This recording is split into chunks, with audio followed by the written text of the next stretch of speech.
I hope you liked the last video. I am not in my vehicle, I'm currently in the works Polaris. Just checking fences ready for heifers to go outside in the summer. I'm making sure that all the fencing is secure, but luckily we've got this good old sturdy Polaris getting us where we need to go. So yeah, thought I'd start the vlog. It is nice weather, as you can see, although it does look like it's about to rain. But that's alright, we're undercover and we will survive. So I just need to pop out and just put this fence across the corner because it looks like the sheep man has moved it ready for the sheep. So yeah.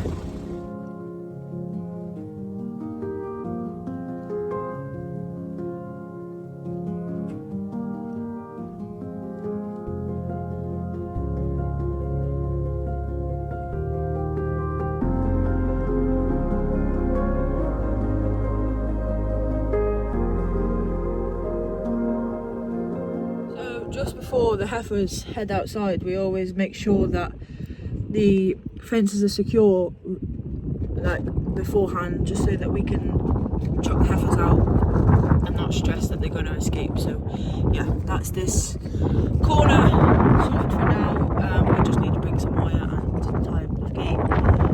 On to the next.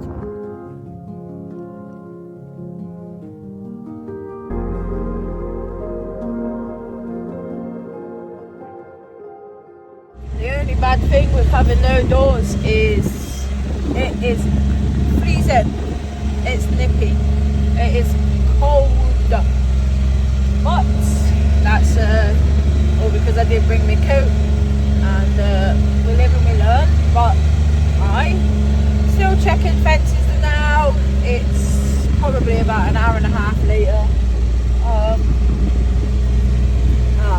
So we're due to actually see anything.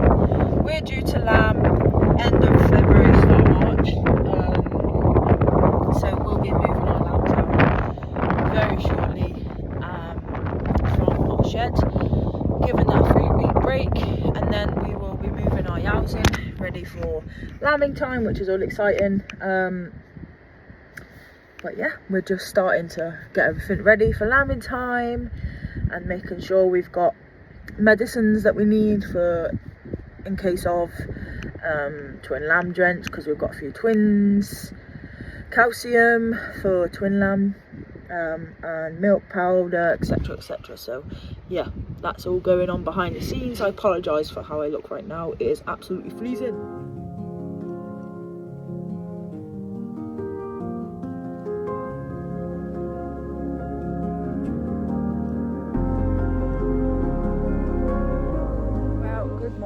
It is Thursday the 16th of January and today I'm at work. I'm just at our young stock farm and we are going to be freeze branding, so I won't be able to actually record anything because I hold the heifers whilst they're being freeze branded.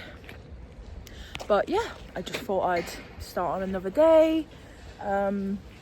So freeze branding, it is basically what it says in the name.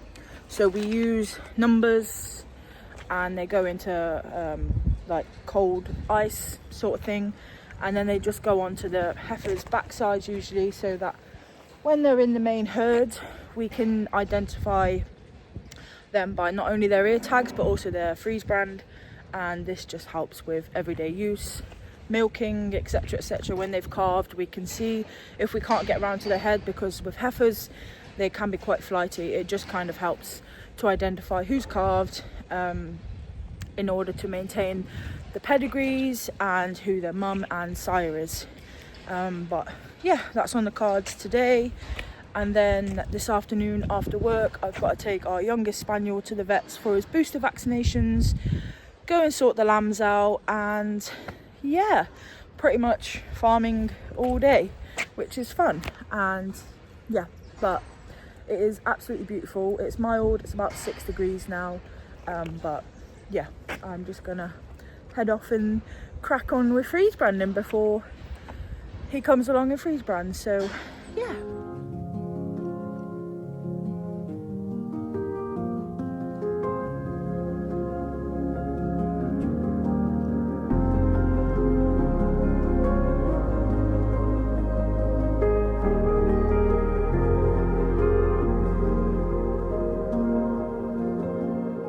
Morning guys, it is Saturday the 18th of January. I'm just at our lambs, filling water troughs, making sure they've got hay, etc, because they're all currently inside. They're all in there. Yeah, but I haven't really been able to film much at work as it's been rather busy, and for now the sheep side of things is quite quiet until the end of next month when we should start lambing. So yeah, I'm currently at our main bit of land. We have got a few jobs to do here, like clean up all our hay piles from when we had snow, but apart from that, it's pretty darn nice to have a chill time before busy season. I just wanted to explain the reason why we have our lambs indoors, and it's mainly because they had Barber's poleworm, homunculus, and unfortunately it just set them back a little bit, so they weren't ready for Mart when we were hoping, but fingers crossed, a couple of months just after lambing they should all be ready to head away, which will free up space for our incoming lambs. So we're expected to have about 50 odd lambs, maybe, depending on how it all goes. So that'll keep us busy all year, and we have decided this year, because we're still on the hunt for more land or a farm of our own, we have decided that we're going to put creep feed out to the lambs as soon as possible, if we're able to, depending on availability from our suppliers. This is just to kind of give them a boost. It's only our second year lambing, so there's a lot to learn, but yeah, they're doing okay. Mr. Little Petty here. Yeah, these lambs that I'm just at now, well, just leaving, they are currently on creep feed, and it's a specially mixed feed from our local stockist who we trust, and he advises us on nutrition for our stock and our breed. So it's a specialist. I am on private drive, by the way, just before I get criticised for driving while on the road. So yeah, we have this creep feed that I believe is at 22% protein, and at first we were like, oh, that's going to make them scour, which it definitely didn't. And I think one of the main reasons that it didn't is because we were on top of worming and dosing our lambs so that they were able to adequately digest the food we were giving them. Anywho, they also have ad lib hay, because that's important with creep feeds. They have a couple of lick buckets, different types. We've got the Romenco Phytotech, which is for sheep on poorer grass, so it's winter time. The grass quality isn't amazing right now, and we decided, let's give it a go. And so far it's doing well.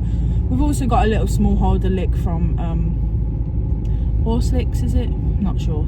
It's very expensive for what it is, and to be fair, our sheep don't seem to enjoy it. We at first had it for the tops and they were not happy about it. They didn't want it at all, so they went on to Crystalix. That's basically it. So I am just heading onto a main road just now. So in other news, we are also branching out to some different breeder tops this year. We are planning on finding a Texel top. We've got a few Texel cross lambs and they're doing really well. They're very nice stocky animals, and with the right care and feed and dosing, etc, they do really well. So we're hoping to find a Texel top. We do know of a Texel breeder not very far from us. It's actually a close friend of ours, so he has some amazing tops that place champion in sales at rings, etc. And yeah, we just wanted to do that. We're also looking at pedigree Suffolks. That's Ben's side of things, and I am looking at some more pedigree white-faced woodlands just to increase our flock. I have found some amazing breeders. They're just down south, Lancashire way, Yorkshire way. So yeah, it just means a longer distance to travel for them. However, because they're such a rare breed, the white-faced woodlands, I have to travel further because of the bloodlines are so limited in the UK, with them being a rare breed and on the priority list. We have to travel a lot further than we would like to. So yeah, I will insert a picture here of what a white-faced woodland looks like. So our two girls that we've got so far, Poppy and Bilberry. Poppy has twins, and she is known to have twins in the previous lambings, and Bilberry is due to a single, so quite happy with that. Poppy's an older girl, she's 6 years old this year, so she's an old girl, and then Bilberry is 2 years old, so a single for a first time lammer is perfect. It means, hopefully, fingers crossed, it should be okay. We haven't been feeding them any cake or hard feed of any sort, just to avoid any hard lambings, because we have got a few hogs that went to the top and surprisingly held first time. So yeah, just before I end this video, I just want to explain, some people might be asking, well, Chloe, why have you put hogs to the tops? Well, we actually spoke to a local man, a family friend. He lives not too far away from us, and he used to buy and sell lambs all the time in hundreds, and he gave us some advice to maybe try it out, see how we feel. We're going to see how this year's lambing goes, but we've tried out some hogs to the top. Yes, this can be a bit risky, it could mess them up further in their life, but we wanted to try it. And out of our 16 hogs that we had, all but one maybe held to the top, and they're all singles, couple twins I think, but the majority of them are singles. So yeah, we don't like putting yow lambs to the top, purely because that is a lot of strain on a young sheep's body. But hoggies, they're at the same age as what a heifer would be put to the bull. So we're trying it, see how it goes, and if it doesn't work, it doesn't work. If it works, it works. So yeah, but yes, that's just a quick update from us at our little small holding, however you want to call it. And yeah, I am enjoying filming a lot more. I'm just sorry that there's not much sheep footage just now. It is literally just checking sheep, making sure nothing's aborted, feeding them, making sure they've got water and enough food to keep them growing their little lammies. But yeah, the next few weeks we are going to be busy. We've got some vaccinating to do, so they have annual vaccinations like Heptavac. We also annually vaccinate for Cydectin because we struggle to dip with where we have our land. We also need to mineral dose the owls prior to lambing and just make sure they're in tip-top condition. We'll be clipping and dagging their back ends so that when they lamb, it's nice and clean. The lamb's not coming into a tail full of crap.